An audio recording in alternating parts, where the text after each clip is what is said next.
Tonight, rare access inside Haiti's capital ruled by gangs.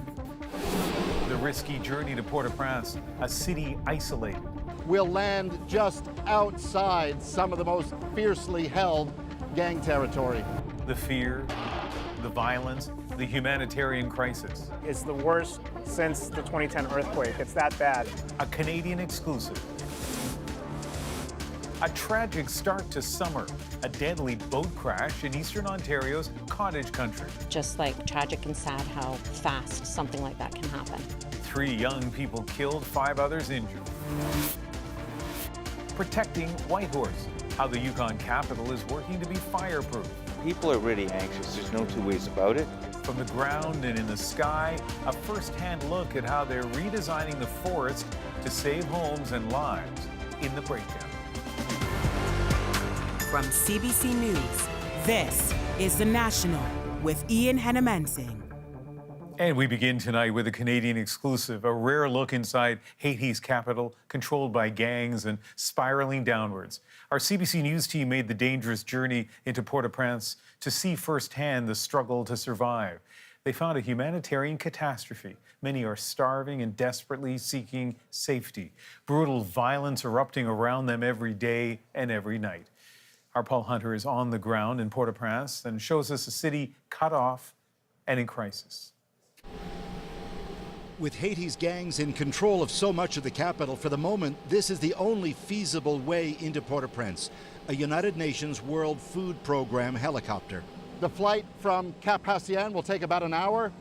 We'll land just outside some of the most fiercely held gang territory. Mired in violence, Port-au-Prince is all but cut off from the rest of the country, an island within an island. On the road in that city after landing, the streets are busy, but vigilance rules. The brutal violence remains rampant. This is gangland. At countless street corners, freshly made barriers. Open in the daytime, they're closed at night. Private security always at the ready. Some are bolstered with sandbags, others with whatever can be scavenged. All of it to try to keep the gangs at bay, with Haitian police outgunned and overmatched. This is deep inside gang territory. To be here, we've effectively had to make sure that it's okay with people nearby, and we're good if we're quick about it. For all who live here, it's a horror show. There is no life, no real economy. Medical supplies are dwindling, famine looms. For so many Haitians, humanitarian aid is all they have. This is a kitchen for the World Food Program. Here, hot meals are prepared for delivery to the countless in need.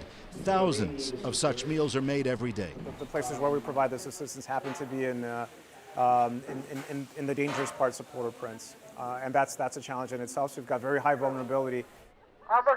On this day, delivered to an encampment for Haitians forced from their homes by the gangs who control this area. Some have been here for weeks, others for months. Now, living in squalor and misery, they are desperately hungry. It is heartbreaking.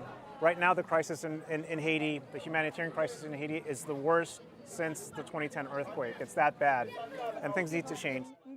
This is Jacqueline Laurentier. I lost my home to the gangs, she says. I have 5 children with me. I don't even have a tent. I sleep in the open air with my kids.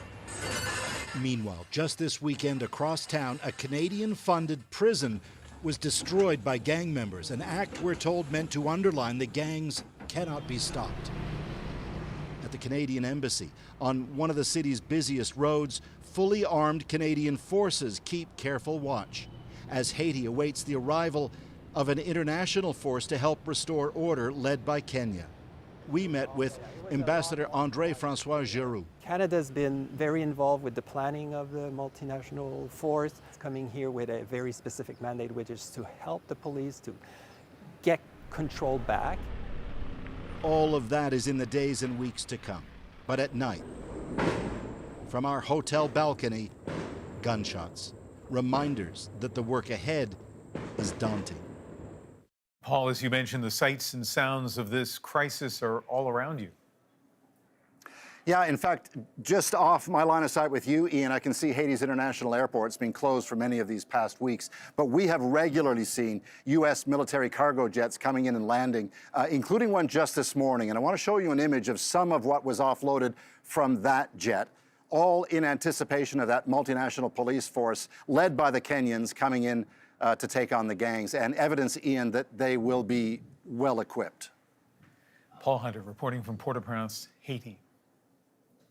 Back in this country, a holiday-long weekend at the lake has turned tragic in Ontario. 2 boats collided, leaving a devastating scene. 3 people were killed, 5 more injured. About an hour north of Kingston, an investigation is underway at the usually serene Bob's Lake.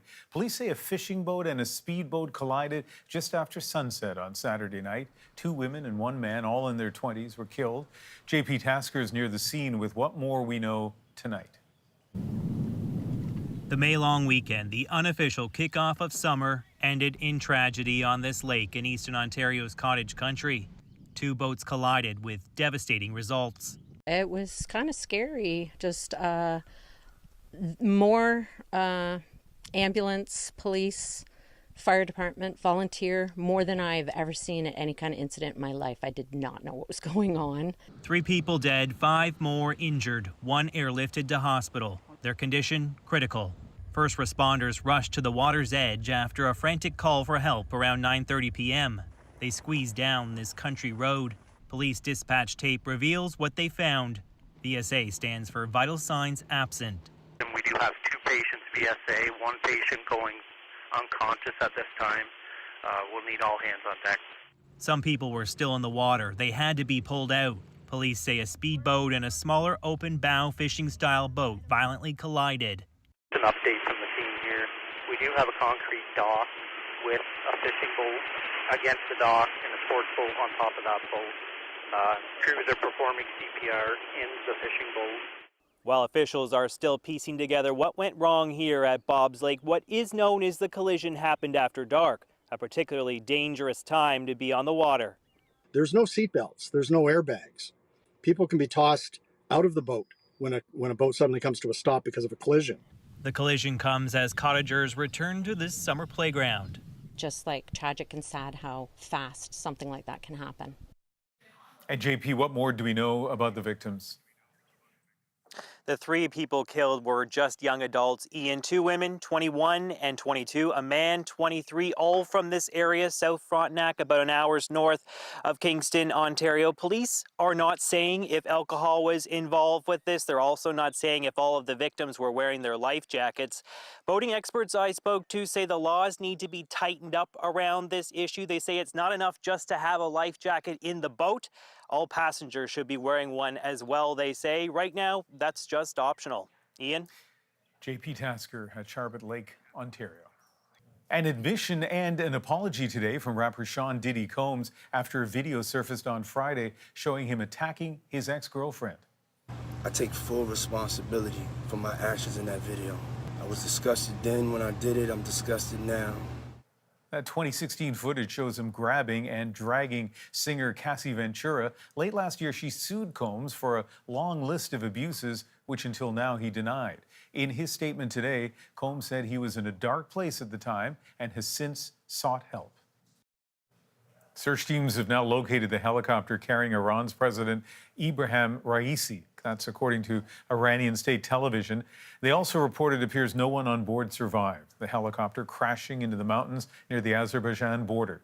Katie Simpson now on the shock and turmoil inside Iran. Through the heavy fog and difficult terrain, emergency crews slowly began their search for signs of life, setting up a command post and hunkering down for an effort that continued well into the night. Iran's president, Ibrahim Raisi, and the foreign minister were returning from an event along the border with Azerbaijan, the opening of a water dam. The chopper took off reportedly without incident before encountering bad weather. In an interview with state television, Iran's interior minister said the helicopter was forced to make what he called a rough landing. As that search and rescue mission began, some Iranians gathered in public to pray at the urging of the country's supreme leader. Ayatollah Ali Khamenei called this a disturbing incident, offering prayers of his own for the president and his companions. He also tried to reassure the public, saying the affairs of the country, including security, will continue as normal. The helicopter crash comes at a time that Iran, both political system, the economy, even the military, are all in crisis. Raisi was elected in 2021, leading as the country experienced high unemployment and inflation, facing intense anti-government protests over the death of Mahsa Amini, the young woman taken into custody because police said she wore her hijab incorrectly. Abroad, Iranian tensions with Israel and the West remain high, with Iran supporting Hamas and other proxies in the Middle East. This is a fraught moment for the Islamic Republic at a time that it faces more challenges on so many different fronts all at the same time. Experts warn it's too early to say how this could impact the war in the Middle East. U.S. President Joe Biden has been briefed on the situation and is monitoring developments. Katie Simpson, CBC News, Washington. The Israeli military has released new video of what it claims are operations in eastern Rafah. The IDF says its soldiers have conducted targeted raids in the southern Gaza city, killing at least 80 Hamas militants in the area. A UN agency says nearly 800,000 Palestinians have fled the fighting in Rafah since last week. In Israel, more internal divisions over the war are beginning to show. War cabinet ministers Benny Gantz has demanded Prime Minister Benjamin Netanyahu commit to a post-war plan for Gaza. Gantz wants a plan by June 8th, or else he says he'll resign. This echoes a similar ultimatum made by Israel's defense minister last week. Student anguish over Israel's war in Gaza was addressed head-on today by the U.S. President Joe Biden. He delivered a commencement speech at a historically black college in Atlanta. It's a humanitarian crisis in Gaza. That's why I've called for an immediate ceasefire. An immediate ceasefire to stop the fighting. Bring the hostages home.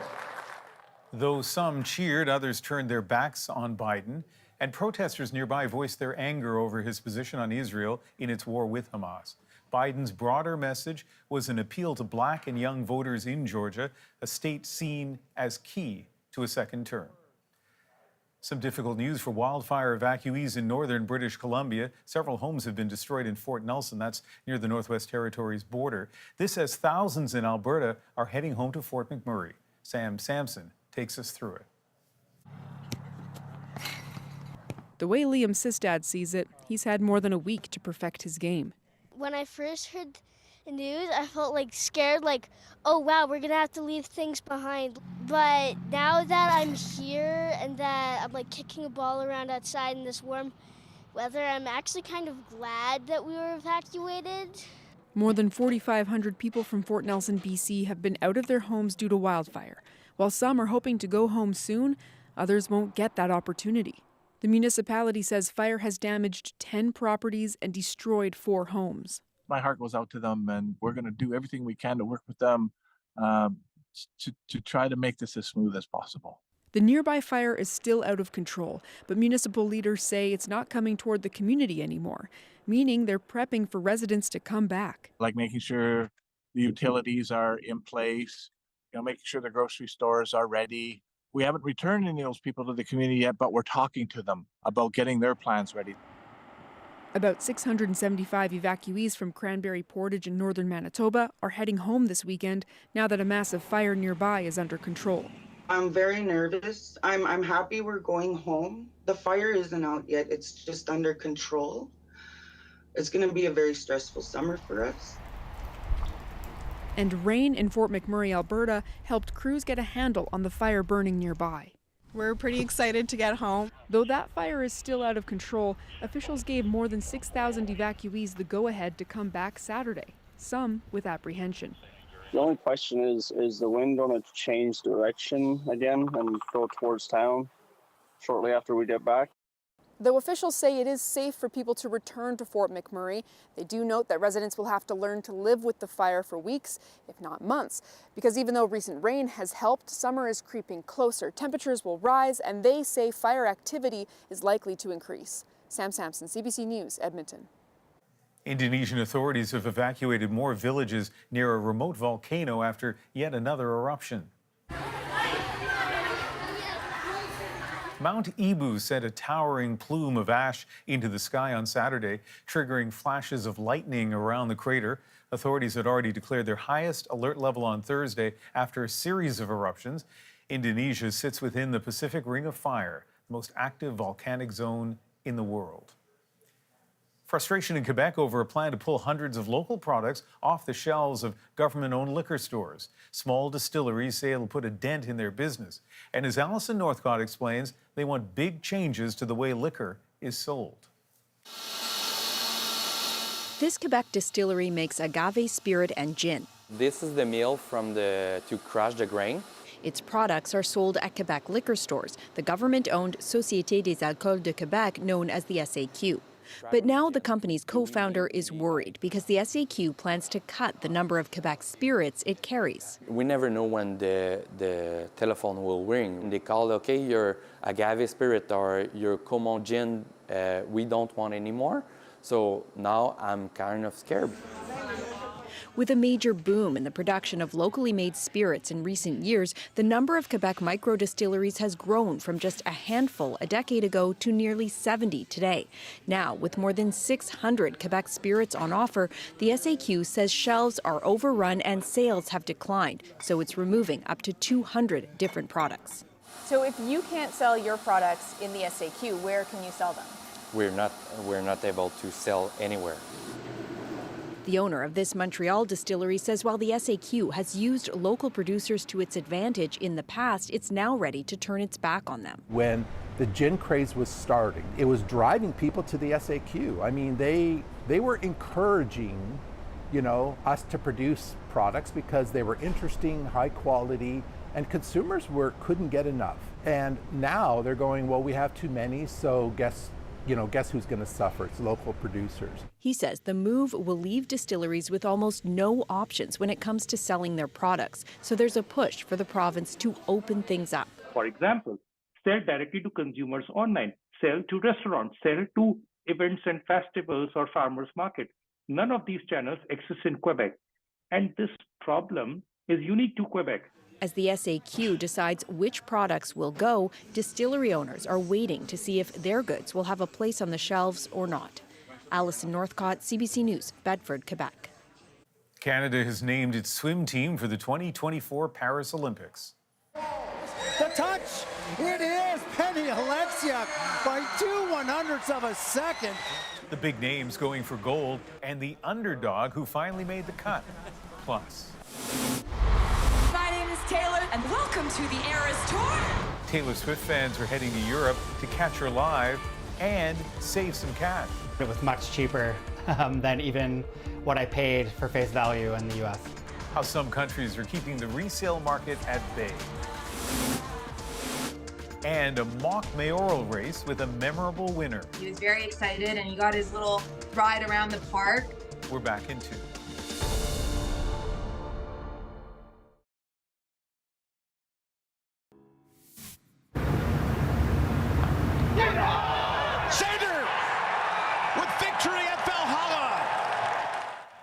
And with that putt, Xander Schauffele wins the 2024 PGA Championship in Louisville, Kentucky. The first major victory of his career. Schauffele shot a 6-under 65, finishing 21 under, just a hair ahead of runner-up Bryson DeChambeau, who almost forced a playoff.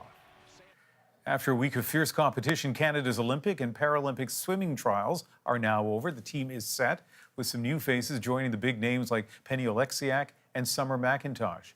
Philip Lee Shannock shows us one man's persistent fight to make that squad. Jeremy Bagshaw knows the pressure of this moment. He's already tried to make Canada's Olympic swim team 5 times. The one thing that was always missing from my resume was always an Olympics. So getting to miss, and then I missed out, I think, in 2016 by a couple hundredths of a second. missed out again in 2021 at those trials. Now 32 and a med school grad, he gave it one last try. I knew I still had it in me to compete at the Olympics was a huge part of it, was just kind of trusting myself and knowing that I had it somewhere inside of me that I could do it. He's headed to Paris with a powerhouse team of Olympic stars like Summer McIntosh, Maggie McNeil, Penny Oleksiak, and Josh Liendo. There's some dreams being made and some dreams just falling short. You also have kids who are making their first ever appearance at a trials here, but they're going to soak up the experience. 800 competitors came from across the country to swim in this pool to win one of 50 spots on Canada's Olympic and Paralympic swim team. Some record-breaking performances left the next generation feeling inspired. I mean, I've loved swimming since I was a little kid. I used to play hockey, but swimming I fell in love with the sport more. It would be fun to go to the Olympics. I'm close to coming to this meet. I'm really excited to go. I really want to make it for next time. Swim Canada says it has a high-caliber team, and while it expects to face tough competition in Paris, Canadian swimming is in a new golden era. Philippe Lichanock, CBC News, Toronto. Yukon is working to create a massive line of defense to protect Whitehorse from wildfires. It's a big change for sure. I would argue it's necessary. How tree clearing can help and why some say the plan is flawed. Plus, an incredibly valuable fish lures in organized crime. Everyone was carrying guns. How Canada can fight back, but first. Taylor Swift fans are saving big by heading abroad. You see far fewer listings of tickets being resold for a profit. The National breaks down the stories shaping our world. Next.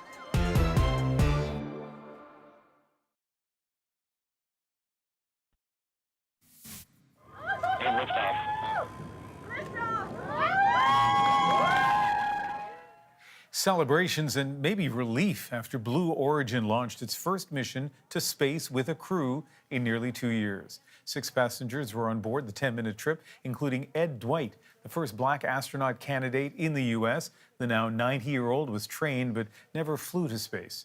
In 2022, the company's rocket was grounded after an engine failure during an uncrewed mission.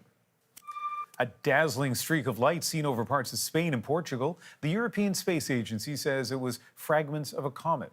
The fireball lighting up the skies blue and green before it flamed out over the Atlantic.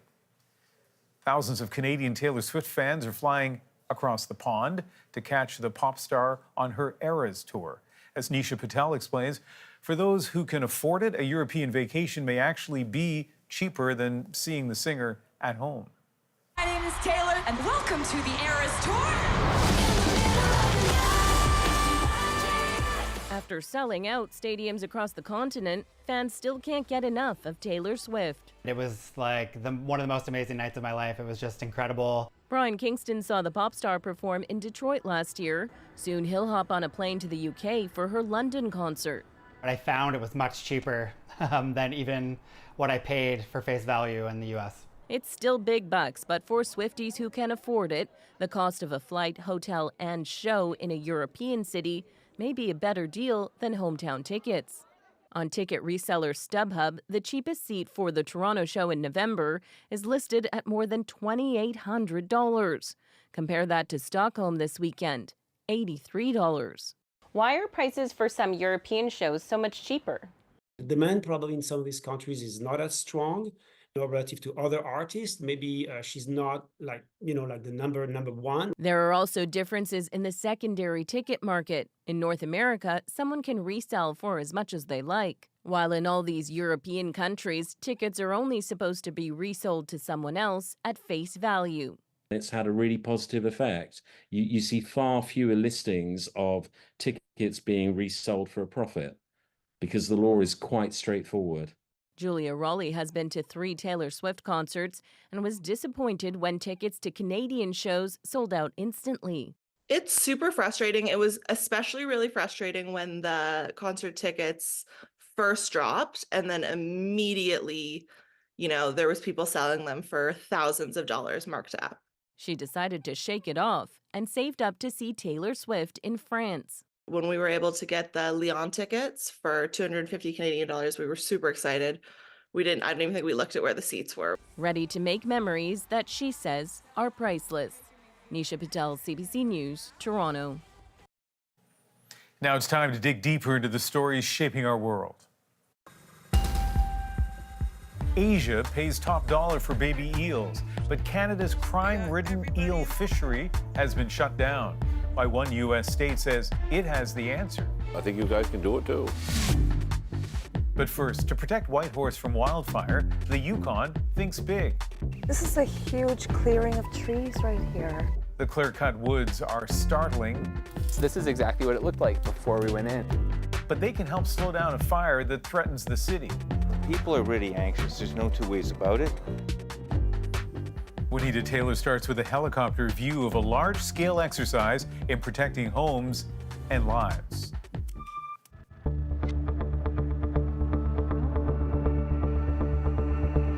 There's no shortage of spruce trees around here.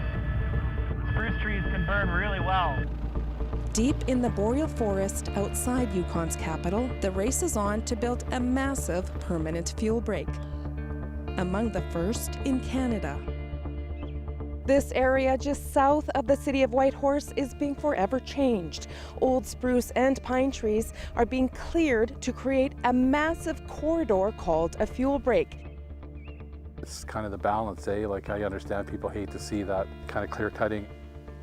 It's a big change for sure. I would argue it's necessary in this context. But can you really wildfire-proof an entire city? I'm about to find out. Most Yukoners live here in Whitehorse, known as the Wilderness City. About 36,000 people. And just outside the city stands the biggest threat of wildfire: spruce and pine trees. The Yukon government is trying to do something about it. So where are we heading to? So we're gonna head south on the Copper Hall Road, Uh-huh. down to the Mary Lake area. I took a drive with experts on this project, Luke Bebo and Jennifer Sharp. It's pretty much exclusively pine and spruce around here. The fuel break follows an old mining road. This is a huge clearing of trees right here.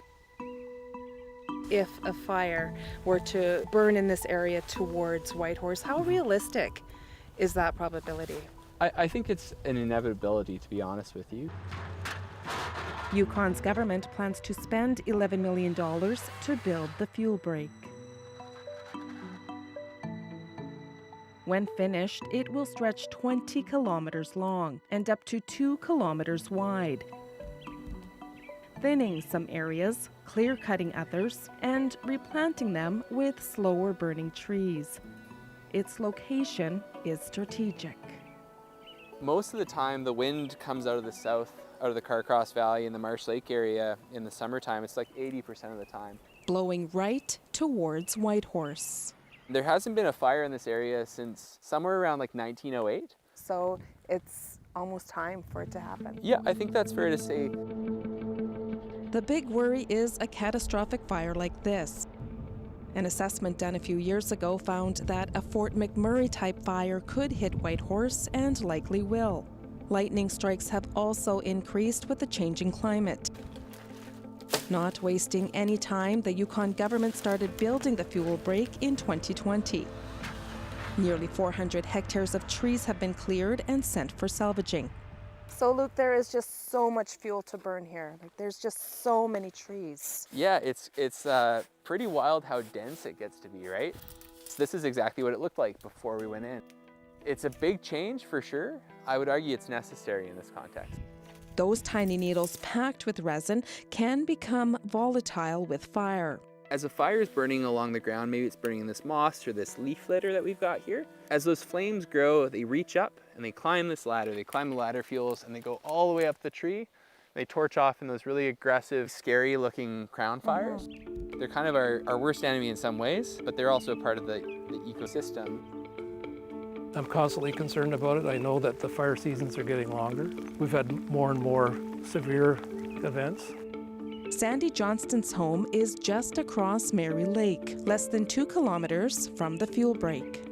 So Sandy, hot days are coming. What do you think about when it's a hot day out here?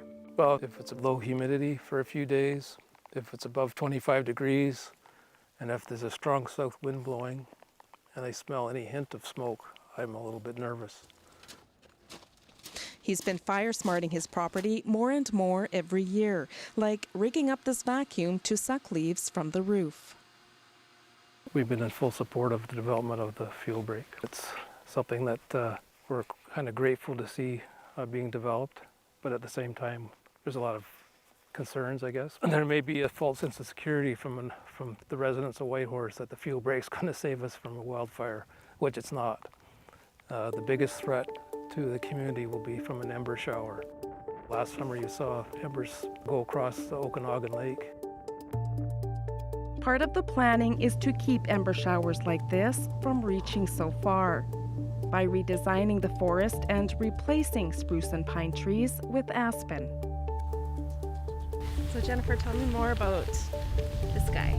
So we sourced the seed from Fort Nelson. Jennifer Sharp is a forester working on the fuel break. In the next 5 to 10 years, you'll see a sea of aspen. Prescribed burns like this one help prepare the land for hundreds of thousands of aspen seedlings. Talk about why aspen is so important. Aspen don't burn as well as the trees we see in the background, which are conifers. So pine and spruce, they're more fire resistant. They don't have the ladder fuels that bring surface fire up into the trees and make fire behavior more intense. And so these species in particular are great for reducing the fire intensity if a fire was to approach this area. To really see the magnitude of the project, I joined this Yukon government reconnaissance flight, the first of the season. We've been working on this project for, I think, about 4 years now. Mike Fancy and his team go up regularly to see how things are shaping up. If it weren't for the fuel break, if there ever were a fire in the area, we would have to put the bulldozers in the ground really quickly, get down to mineral soil as fast as possible. Because of this work, not only are we able to do so with more consultation and more collaboration and less potential environmental consequence, we're able to do it on our terms. There's a lot at stake when it comes to protecting Whitehorse. It's the major transportation, service, and government center for the entire territory. People are really anxious. There's no two ways about it. The Minister of Community Services, Richard Mostyn, says the fuel break is only one tool to protect the city. Of course, the Yukon is known for its beauty, its wilderness. Why then is it so important to forever change the landscape? I call this living infrastructure, really. So basically what we're doing is making these changes to our landscape because we're seeing the threats of our changing climate so profoundly here in the north. I mean, it's happening here faster than anywhere else in the country. Is it enough? Will it be enough? The short answer is no, it's not enough. The fire smarting is another very key point. You know, we all have a responsibility to play in the face of the challenges we're seeing through climate change. In another part of the city is where I meet up with Gary Bailey. So we're actually an urban First Nation, which is kind of a unique situation. A member of the Kwalindun First Nation. My lifestyle and the way I live my life is about the land. Everything I do is connected, so it means everything to me. Bailey says his First Nation was involved in the planning process to build the fuel break. It's kind of the balance, eh? Like, I understand people hate to see that kind of clear cutting and stuff like that, but what would really impact everybody directly is if a fire came through and wiped everything out. Then not only is the forest gone, but so are the animals, and so are the berries, and so are all the plants, things that sustain us are gone too, right? There's a lot at stake. Another thing that's really... Officials say they are anticipating a normal fire season, but last year there was a record-breaking 207 wildfires. It's certainly not to say that the risk is gone. We need to kind of stay vigilant, but I don't live in fear of this stuff. I think we have to have a healthy respect of fire and a humble relationship to it. Juanita, you're back in Yellowknife. From what you've learned, is it possible to make an entire city wildfire-proof? Well, Ian, experts we spoke with said, yes, you can, but the fuel break alone won't stop a wildfire. Fire smarting is equally, if not more important. The big concern is embers from a fire blowing towards the city and setting homes and other infrastructure on fire. Now, there are a number of groups raising awareness about fire smarting in Whitehorse, Ian, and the engagement is growing. Now, we spoke with one expert, David Lokes. He co-authored the report on how vulnerable Whitehorse is to wildfires and said more needs to be done. In fact, he compared it to herd immunity with vaccines. You need to have buy-in from most of the population for them to work. Well, same thing with fire smarting, Ian. He said Whitehorse isn't there yet, but there is still time. So there are no vaccines for wildfires. What is it that can make a difference? Of course. Well, you can clear your gutters of anything that burns. You can spray or sweep your roof off to clear any needles, leaves, or other dried debris which could burn. And you can cut down any branches that are within 10 meters of buildings on your property. Ian? All right. Juanita Taylor, thanks. You're welcome. Criminals in Canada are targeting an expensive eel, having an impact on the export market. That black market eel that's being caught in Canada is affecting the price for the legal fishermen. How the same problem was solved in the U.S.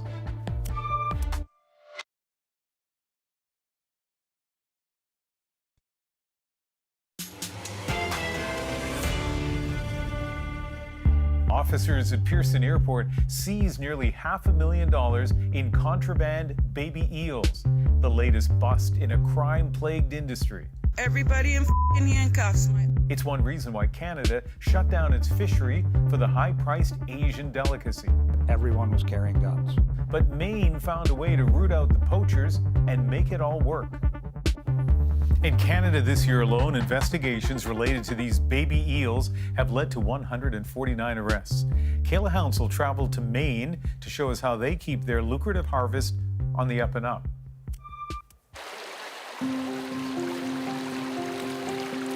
It happens under the cover of darkness after high tide on this day around 3 a.m. Using nets like these or dip nets, fishermen catch baby eels, also known as elvers or glass eels. There's probably 5 pounds there. Oh yeah. So how does this compare to what you usually get? Oh, this is pretty good evening right here. This is a good run. We've come across the U.S. border to Maine, but this is the way elver fishing looks in Canada too. When the fishery has not been shut down, that is.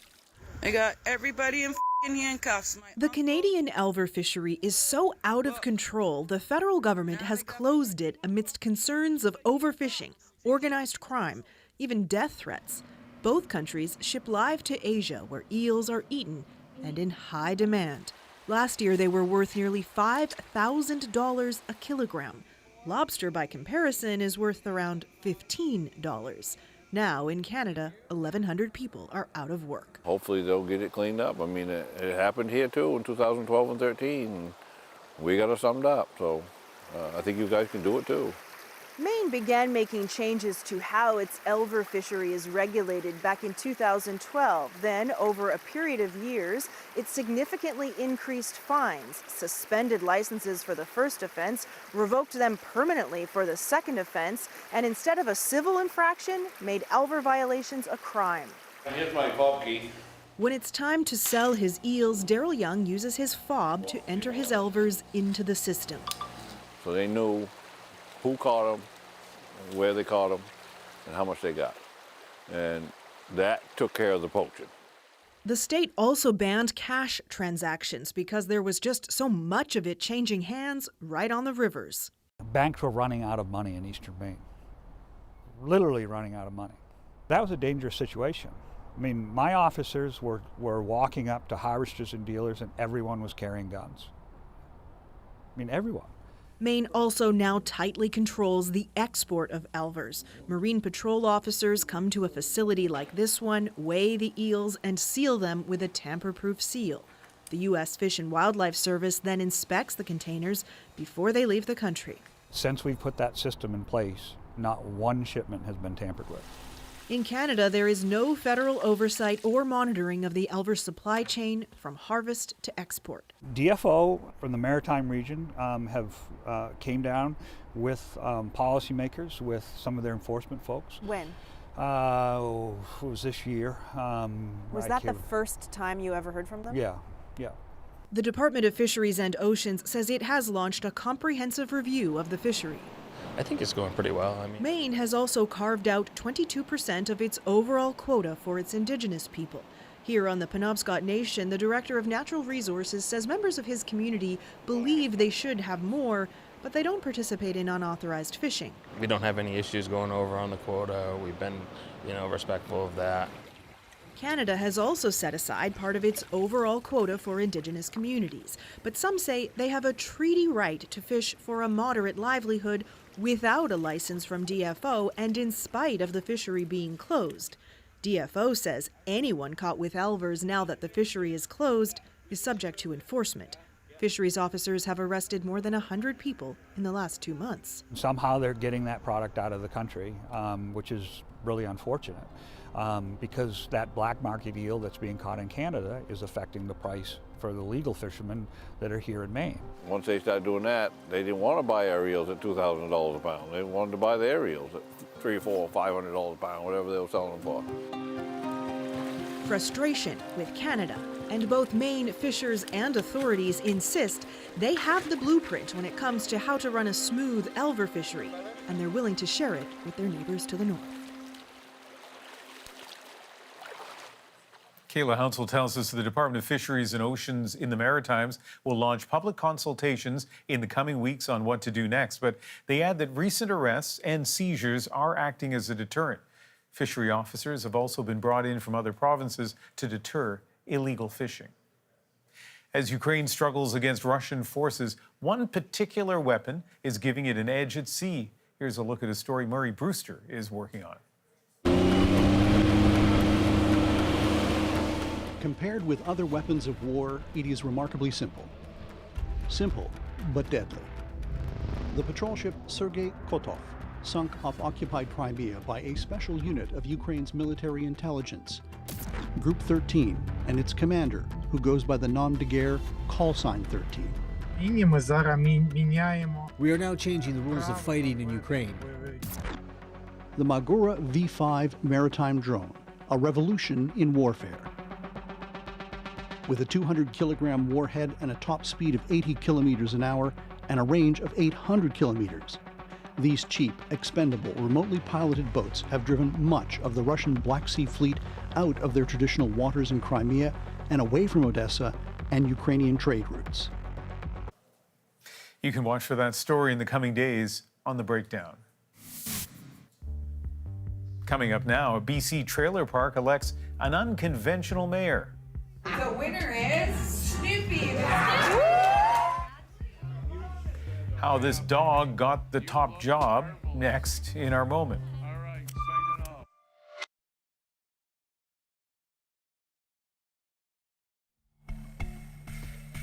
Meet Snoopy, a pit bull mix whose plate just got a lot fuller after a trailer park in Surrey, BC elected him mayor.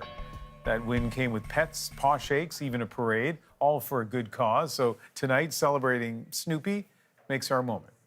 The winner is Snoopy. I don't think he really conceptualized what was happening, but once he did, he was very excited and he got his little ride around the park. I was behind the bar one day and some of my customers were talking about how it'd be really funny to do like a mayor of the Brownsville. And I was listening to them talk about this and I said, wait a second, we could get people to pay $1 a vote and that money can all go to charity. $1,202. I know there's a whole stereotype on pit bulls, on his breed, but he is super friendly. He's got great taste in food because he loves our food. He can be stoic as well. He knows when to be serious, so. You look marvelous. I just really wanted to drive home just how incredible our community is here. People really can come together for a common cause and do something great. Who are the other candidates? I know you're asking. Well, one was a person dressed up as shock rocker Alice Cooper, also an M&M character. We caught a glimpse of it in that video, so not the rapper, but the candy. And someone who was in the running who didn't realize he was in the running. So as you can tell, people were taking this race very seriously. Thank you for being with us. You can watch anywhere, anytime on the free CBC News app and subscribe to the National's YouTube channel. I'm Ian Hannamansing in Vancouver. Good night.